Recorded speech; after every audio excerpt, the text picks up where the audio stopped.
दोस्तों, अगर आप पत्नी के झूठे आरोपों से, झूठे केसेस से परेशान हैं तो ये वीडियो आपके लिए बड़े काम का है। तो इस वीडियो को आप पूरा देखें। अगर आपको पसंद आता है तो मेरा निवेदन रहेगा कि लाइक जरूर करें, शेयर जरूर करें। कोई कंफ्यूजन है तो आप कमेंट करके सवाल कर सकते हैं। दोस्तों, देखा जाता है कि पत्नी के द्वारा इस तरीके के आरोप लगा दिए जाते हैं फैमिली मेंबर्स तक पर कि साहब पति ने मारा, मारा ससुर ने मारा, सास ने मारा। तो इस तरीके के एलिगेशन आपको देखने को मिल जाते हैं। रीज़न क्या है इन एलिगेशंस को लगाने के पीछे? सबसे पहले तो ये समझना ज़रूरी है हमें कि यार सबके ही नाम लपेट दिए जाते हैं। क्या कारण है? एक्चुअल में प्रेशर बनाने का कारण है कि सबको ऊपर केस करेंगे तो ज़्यादा रिजल्ट, ज़्यादा इम्पैक्ट आएगा, ज़्यादा परेशान होंगे, ज़्यादा लोगों पे कार्रवाई होगी। पहली चीज़। दूसरी चीज़ कि इतनी सारी बातें लिख दी जाती हैं कि साहब मारा भी, डिमांड भी की, घर से भी निकाल दिया। तो ये क्या कारण है? देखो, डिमांड और क्रुएल्टी तो चाहिए चाहिए, तभी तो कोई केस दर्ज होगा। 498 के लिए भी चाहिए, डीवी के लिए भी चाहिए, मेंटेनेंस के लिए भी चाहिए।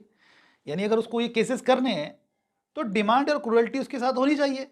अदरवाइज अगर कुछ है ही नहीं ऐसा तो फिर वो बेस कहाँ है जिस बेस पे वो खड़ी होगी? तो इसलिए वो बात तो लिखी जाती है। अब आप कहेंगे साहब इतनी बड़ा चढ़ा करके कि साहब घसीट कर मारा, बाल नोच दिए और पैसे की डिमांड की, लाखों मांगे, इस तरीके की बातें लिख देती है। तो ठीक है, जितना ज्यादा बड़ा चढ़ा करके वो लिखती है उतना ही ज्यादा टिपिकल है उसको वो बात साबित करना, और जितना सिंपल होगा उतना इजी है उसको बात साबित करना। इसलिए अगर बड़ा चढ़ा करके लिखा गया है तो कोई टेंशन की बात ही नहीं है, वो साबित ही नहीं कर सकती, और जब साबित नहीं कर सकती तो सजा नहीं हो सकती, यानी बरी होना हो। अब दोस्तों, जो आप बात कर रहे हो कि साहब इतनी तरीके, मतलब सब फैमिली मेंबर्स का नाम भी घसीट लिए जाते हैं और एलिगेशन भी ऐसे ऐसे लगा दिए जाते हैं, तो ये जो चीज़ आप समझ रहे हो ये चीज़ सुप्रीम कोर्ट ने भी तो समझी। सुप्रीम कोर्ट ने देखा कि यार किस तरह से मिसयूज हो रहा है इस लॉ का। इसी वजह से तो अवनेश कुमार वाले जजमेंट के अंदर गाइडलाइन जारी कर दी कि भाई गिरफ्तारी ना की जाए अगर आवश्यकता ना हो तो। ऐसे मामले के अंदर जो दिख रहे हैं कि भाई इतने गंभीर नहीं है उसमें भी गिरफ्तार करके लेके जा रही थी पुलिस। भाई पति का नाम आते तो उठा के ले जाती थी। जब सुप्रीम कोर्ट ने कहा कि नहीं भाई, उठाने की जरूरत नहीं है, पहले ये देखो मैं एक्चुअल स्थिति है क्या मामले की। झूठी शिकायत है उस पर भी उठा के लेके जा रहे, सच्ची उस पर तो लेके जाना ही है खैर, लेकिन झूठी पे भी लेके जा रहे। तो भाई इसी वजह से तो सुप्रीम कोर्ट ने कहा पुलिस को कि भाई ध्यान रखो, किसी व्यक्ति को आप ऐसे रूटीन मैनर में गिरफ्तार नहीं कर सकते। अब बेस देखना पड़ेगा गिरफ्तारी का, जस्टिफाइड रीजन देखना पड़ेगा, तब आप उस पति को गिरफ्तार करेंगे। तो जो एलिगेशन लगाए हैं उसके लिए उस पत्नी से collection low, evidence low, collection of evidence करो। क्या उसके पास प्रूफ है जो वो बात बोल रही है उसके रिगार्डिंग?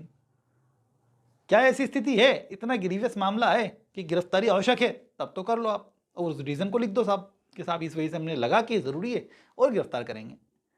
तो दोस्तों, सुप्रीम कोर्ट ने ये जो गाइडलाइंस दी है ना, ये कहा है इस गाइडलाइंस के अंदर, बल्कि राजेश शर्मा वाले में तो कह दिया कि ये पालना करनी ही पड़ेगी। Rajesh Sharma versus state of UP के जजमेंट में तो ये कह दिया पालना करो। सबसे पहले आते ही ये देखो कि भाई मामला 498 है 406 का है तो दर्ज ही मत करो, पहले तो बुलाओ, बात करो इन दोनों से, क्या चाह रहे हैं लोग, कोशिश करो कॉम्प्रोमाइज़ कराने की इन दोनों की, साथ में रहना है तो ठीक, अदरवाइज अगर इनको केसबाजी में जाना है तब आगे देखेंगे फर्दर। यानी सबसे पहली स्टेज क्या हो गई, जब पत्नी ने शिकायत कर दी जाकर के, झूठे आरोपों की बाहर कर दी आपके ऊपर, तो पुलिस आपको बुलाती है। तो जाकर के अपनी बात रखने की जरूरत है, अपन को डरने की जरूरत नहीं है, किसी बिना किसी वकील के चले जाओ आप। पति स्वयं अकेला भी जाकर के आराम से अपनी बात रख सकता है, अपना पक्ष तो रखना ही है ना अपन को। सुप्रीम कोर्ट ने कह दिया कि आपको गिरफ्तार नहीं किया जाएगा 7 साल तक के मामलों के अंदर अगर मामला गंभीर नहीं है। एक्चुअल में जब आपने कुछ किया नहीं है, झूठा एलिगेशन आपके ऊपर लगाया गया है, तो वो गंभीर कैसे हो सकता है? संभावना खत्म हो गई गंभीर होने की उसकी। अपन को पता है ना यार कि मामला क्या है, जिस मामले अपन को बुलाया जा रहा है कि वो एक्चुअल में गंभीर है। गंभीर नहीं है तो रिलैक्स होकर के जाओ, आपने कुछ नहीं किया, डरने की जरूरत कहाँ आ रही है? खुद सोचो इस चीज को, कॉमन सेंस की बात है। इलीगल अरेस्ट करने वाले पुलिसकर्मी के खिलाफ कार्रवाई की जा सकती है, गलत रूप से आपको वो अरेस्ट कर ही नहीं सकता, उसकी जॉब जाएगी। तो इसलिए भी थोड़ा कॉन्फिडेंस रखो अपनी तरफ। कुल मिलाकर के पहली स्टेज आती है कि अगर पत्नी ने आपके ऊपर झूठे आरोप लगा दिए हैं तो थाने पे बुलाया जाता है, तो थाने पे जाओ, अपनी बात रखो। यहाँ पर वो स्टेज है, यहाँ पे आपका मामले का निस्तारण हो सकता है।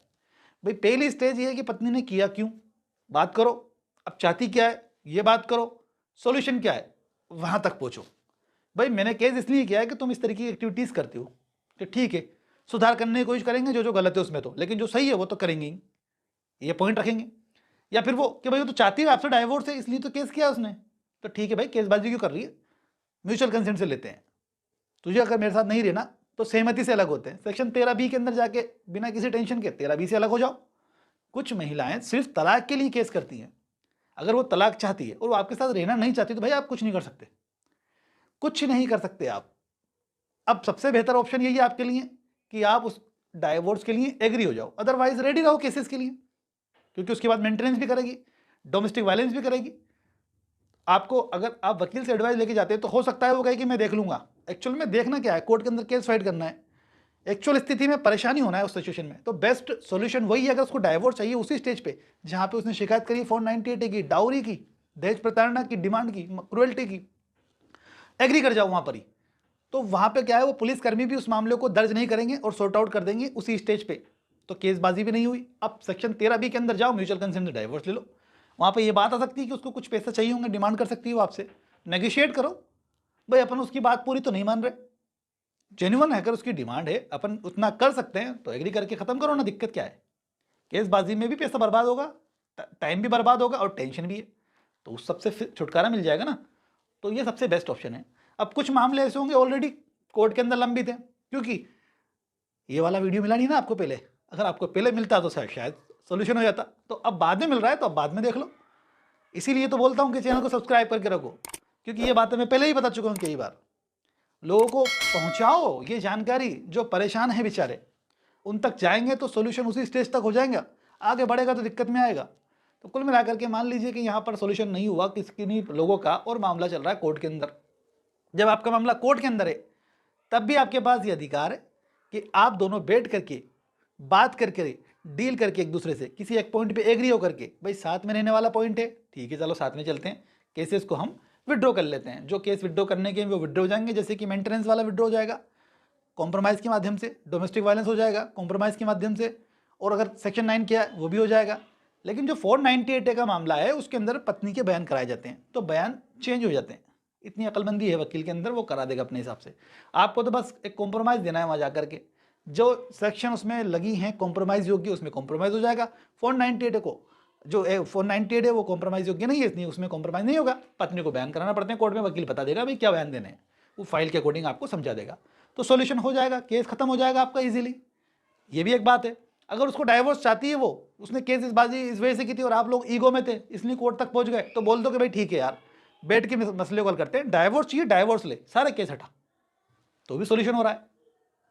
पत्नी के एलिगेशन से घबराने की जरूरत नहीं है, वो एलिगेशन इसीलिए लगा रही है क्योंकि वो प्रेशर बना सके आपके ऊपर, और जो एलिगेशन लगा दिए वो साबित नहीं हो पाएंगे, इतनी टेंशन की जरूरत नहीं है। सबके नाम अगर दर्ज करा दिए गए तो अपनी बात जाकर के रखो ना उसी स्टेज पे, पुलिस वाली स्टेज के ऊपर जाके रखो, पुलिस वाले को, इन्वेस्टिगेशन ऑफिसर को, भाई सबके नाम गलत रूप से लिखवाए गए साहब, एक्चुअल स्थिति तो ये है, अपना पक्ष रखो, समझाओ उस पुलिसकर्मी को।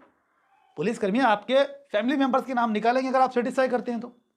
सुप्रीम कोर्ट कह रहा है राजेश शर्मा वाले जजमेंट के अंदर कि भाई जब फैमिली मेंबर्स का नाम जबरदस्ती घसीटा जाता है इन मामलों के अंदर, तो मामले की गहनता से जांच करनी चाहिए पुलिसकर्मी को, और जिसका इन्वॉल्वमेंट नहीं है उसका नाम निकालना चाहिए।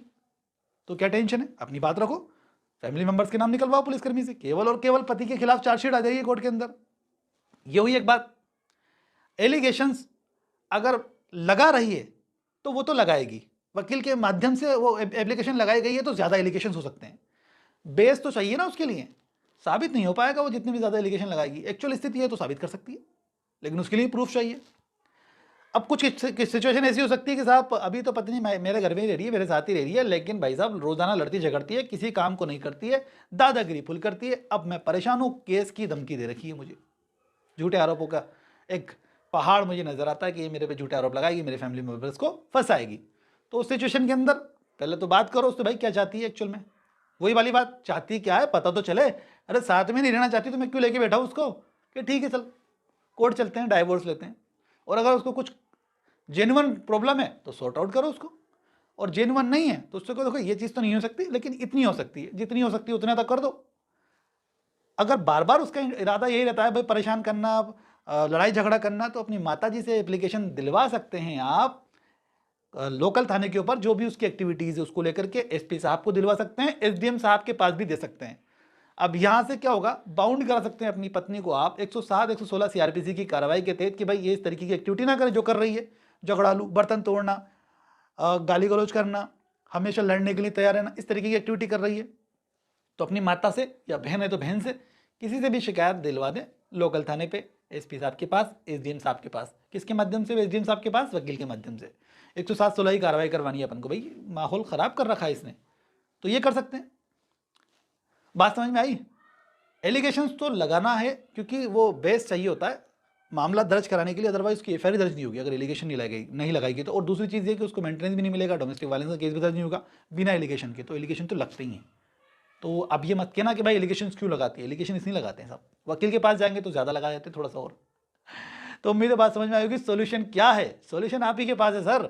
आपको कोर्ट कचहरी कहीं जाने की जरूरत नहीं है, बैठ करके ठंडे दिमाग से बात करोगे ना तो सोल्यूशन आ जाएगा निकल के। अदरवाइज कोर्ट में हमारे पास आ जाओगे तो हमें तो चाहिए नोट, आ जाओ, वेलकम है आपका। वीडियो अच्छा लगा तो लाइक करें, शेयर करें, ऐसे ही वीडियो देखने के लिए फॉलो करें दोस्तों। Thank you.